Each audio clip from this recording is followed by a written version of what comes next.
Okay, the next bit is looking at creating this. So I want to make a few changes to this subform. So I don't actually do it here. So I'll jump out of here. We'll save what we've done. And this one will be subform 2 because that's what I was just playing around with. And we're going to add a few extra fields here. The order you put them here doesn't make any difference. So first of all, I want to make a combo box that has the product name in it. So it's pretty simple. I find the product name. We'll put them alphabetically. Okay, remember we don't record. When I hit on the X, Liam, hush, it will record product 2, etc. But we don't want that to happen. Remember the most vital part is when I click on whatever it is, we're recording the product code is the main thing. Okay. So now I've got a combo box over here. You'll notice the name combo is sitting up the top there. The easiest way to fix that is just go over here and rename that. Call it product, something like that. And then when you have a look at it, it will say product up there. The other thing we want to do while we're in here, so we've got the price and we've got a quantity. We just create our own text box. So we go into text box. If it says unbound, that doesn't mean that you can go to the toilet freely, because if you're bound it means you can't go to the toilet. I'll edit that out later, don't worry. Okay, when we look at this thing, currently its control source, that's where it's coming from, has nothing in it. So what we need to say is, where do I get this information? So it's going to be quantity times prod sale price. Okay, that's going to be currency, so make sure it's currency. Now when we have a look at it, I'll just get rid of this bit. You can see the price, so 3 times that is $70 that. Again, we've got text 12 up the top, that's not ideal. So I'll just duck over here. So item subtotal is probably a better name for it.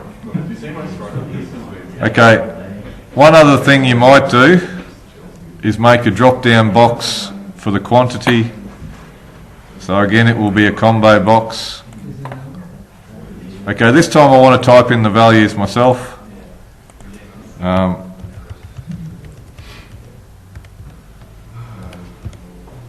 I think you can overwrite that anyway, but we'll just put in the 10 numbers. When they click on whatever it wants to go into quantity,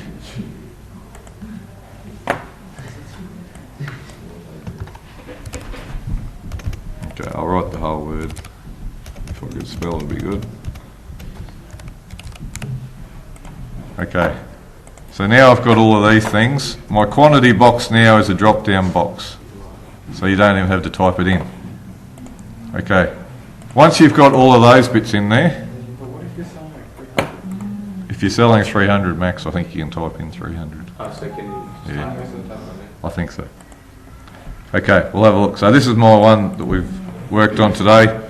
You'll notice that this is nowhere near big enough to fit everything. So I can manipulate where it sits, get it over, get it a bit fatter.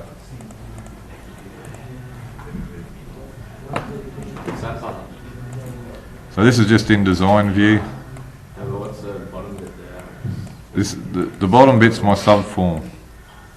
So it doesn't want to move over, but that'll do. Okay.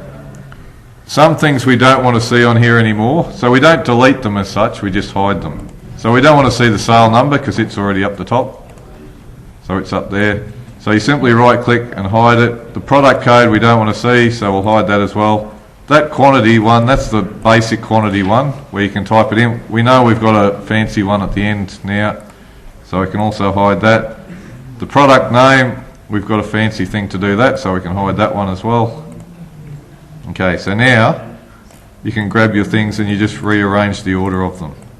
So I want the product to come first, then the quantity, the price to come in. That's a bit big, so we'll shrink that down a bit. Okay, the quantity will move back to there.